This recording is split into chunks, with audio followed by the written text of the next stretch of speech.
اعوذ باللہ من الشیطان الرجیم بسم اللہ الرحمن الرحیم۔ اب یہ جو تیسرا حصہ نصف اول کا آ رہا ہے یہ پھر انہی 4 رکوعوں کے بہت مشابہ ہے کہ جو سورہ بقرہ میں آئے تھے 15ویں سے لے کر 18ویں رکوع تک، جس میں تحویل قبلہ، حضرت ابراہیم کا ذکر، کعبے کا ذکر، پھر اہل کتاب کو دعوت، وہ کیفیت آپ کو یہاں ملے گی۔ قل یا اہل الکتاب تعالوا الی کلمۃ سواء بیننا وبینکم، اے نبی کہیے اے اہل کتاب۔ اب یہاں جمع کر لیا گیا یہود اور نصارہ دونوں کو۔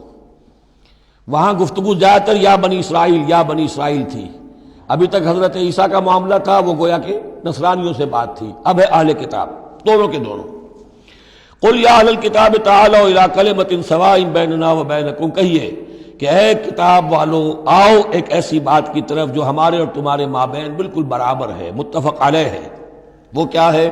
اللہ نعبد الا اللہ، اللہ کے سوا کسی کی بندگی نہ کرے، ولا نشرک بہ شیئا، اس کے ساتھ کسی چیز کو شریک نہ ٹھہرائیں، ولا یتخذ بعضنا بعضا اربابا من دون اللہ، اور ہم میں سے کوئی ایک دوسرے کو اللہ کے ساتھ رب نہ بنا لے۔ اس سے مراد کیا ہے؟ جیسے کہ پوپ کو انہوں نے رب بنا لیا کہ پوپ کو اختیار ہے جس چیز کو چاہے حلال قرار دے دے، جس چیز کو چاہے حرام قرار دیتے، یہ گویا کہ ان کو اس کو پوپ کو بھی رب مان لینا ہے۔ چنانچہ یہ واقعہ ہے کہ مشہور جو سخی تھے حاتم طائی، ان کے بیٹے عدی ابن حاتم رضی اللہ تعالی عنہ، وہ ایمان لائے، عیسائی تھے پہلے، تو انہوں نے ایک مرتبہ حضور سے کہا کہ یہ قرآن یہ کہتا ہے کہ ہم نے اللہ کے سوا کسی اور کو رب بنا لیا، تو یہ بات کچھ سمجھ میں نہیں آئی، ہم نے تو کسی کو رب نہیں بنایا۔ تو حضور نے فرمایا کیا یہ صحیح نہیں ہے کہ تمہارے جو پادری کہہ دیں، جو پوپ کہہ دے کہ یہ حق ہے، یہ صحیح ہے، یہ جائز ہے، اس کو تم جائز مان لیتے ہو، جس کو وہ کہہ دیں حرام ہے حرام مان لیتے ہو؟ کہ جی ایسا تو ہے۔ تو یہ حق جو ہے یہ صرف اللہ کا ہے، اور جو اس حق کو اختیار کرتا ہے وہ گویا رب ہونے کا دعویٰ کرتا ہے۔ اب یہ ساری قانون سازی جو شریعت کے خلاف کی جا رہی ہے، یہ خدائی کا دعویٰ ہے جو لوگ کر رہے ہیں بیٹھے ہوئے، اور ان ہاؤسز میں پہنچنے کے لیے جو بےتاب ہوتے ہیں اور اس کے لیے کروڑوں روپیہ خرچ کرتے ہیں، جہاں جا کر یا تو پہلے طے ہو جائے یہاں کوئی قانون سازی کتاب و سنت کے منافی نہیں ہو سکتی، پھر جائیے، پھر وہاں پر جا کر قانون سازی کتاب و سنت کے دائرے کے اندر کیجیے۔ لیکن جہاں یہ نہیں ہے تو وہ جو فرمایا یہاں پر نوٹ کر لیجئے، تعالوا الی کلمۃ سواء بیننا وبینکم الا نعبد الا اللہ ولا نشرک بہ شیئا ولا یتخذ بعضنا بعضا اربابا من دون اللہ فإن تولوا، پھر اگر وہ منہ موڑ لیں، فقولوا، اے مسلمانوں تم کہو، فقولوا اشہدوا بأننا مسلمون، اچھا بھائی آپ لوگ گواہ رہے ہم تو مسلمان ہیں، ہم نے تو اللہ کی اطاعت قبول کر لی، ہم ان تینوں باتوں پر قائم رہیں گے، آپ کو اگر پسند نہیں ہے تو آپ کی مرضی۔ یا اہل الکتاب، اے کتاب والو، لم تحاجون فی ابراہیم، تم ابراہیم کے بارے میں کیوں جھگڑتے ہو؟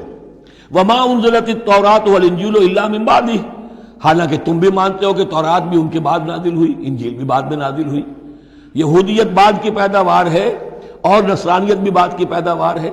تو ما کان ابراہیم یہودیا ولا نصرانیا ولکن کان حنیفا مسلما، وہ تو مسلمان تھے، وہ تو اللہ کے فرما بردار تھے، یہودی یا نصرانی تو نہیں تھے۔ افلا تعقلون، تو کیا تم عقل سے کام نہیں لیتے؟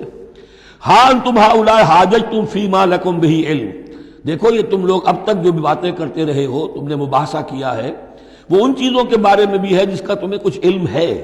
فلم تحاجون فیما لیس لکم بہ علم، ایسی چیزوں کے بارے میں حجت بازی کیوں کرتے ہو جن کے لیے تمہارے پاس کوئی دلیل ہی نہیں، کوئی بنیاد نہیں، کوئی علم نہیں۔ ابراہیم کو کیا قرار دو گے، نصرانی یا یہودی؟ واللہ یعلم وانتم لا تعلمون، اللہ جانتا ہے اور تم نہیں جانتے۔ ما کان ابراہیم یہودیا ولا نصرانیا، اچھی طرح تمہیں بھی معلوم ہے ابراہیم نہ یہودی تھے نہ نصرانی تھے، ولیکن کان حنیفا مسلما، وہ تو اللہ کے فرما بردار تھے بالکل یکسو ہو کر۔ وما کان من المشرکین، اور نہ ہی وہ مشرکوں میں سے تھے۔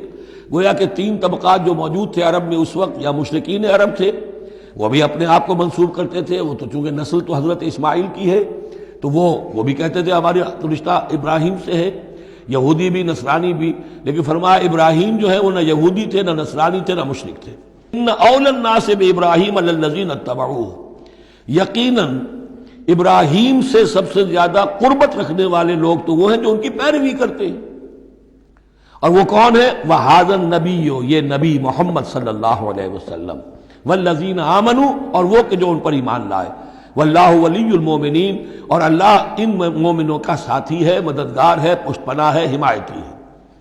وَدَّتْ طَائِفَةٌ مِّنْ أَهْلِ الْكِتَابِ لَوْ يُضِلُّونَكُمْ وَمَا يُضِلُّونَ إِلَّا أَنفُسَهُمْ وَمَا يَشْعُرُونَ، اہل کتاب کا ایک گروہ جو ہے تلا ہوا ہے اس پر، آرزومند ہے کہ اے مسلمانوں تمہیں کسی طریقے سے گمراہ کر دیں۔ لَوْ يُضِلُّونَكُمْ وَمَا يُضِلُّونَ إِلَّا أَنفُسَهُمْ، وہ نہیں گمراہ کر سکیں گے مگر اپنے آپ کو، وَمَا يَشْعُرُونَ، انہیں اس کا شعور نہیں ہے۔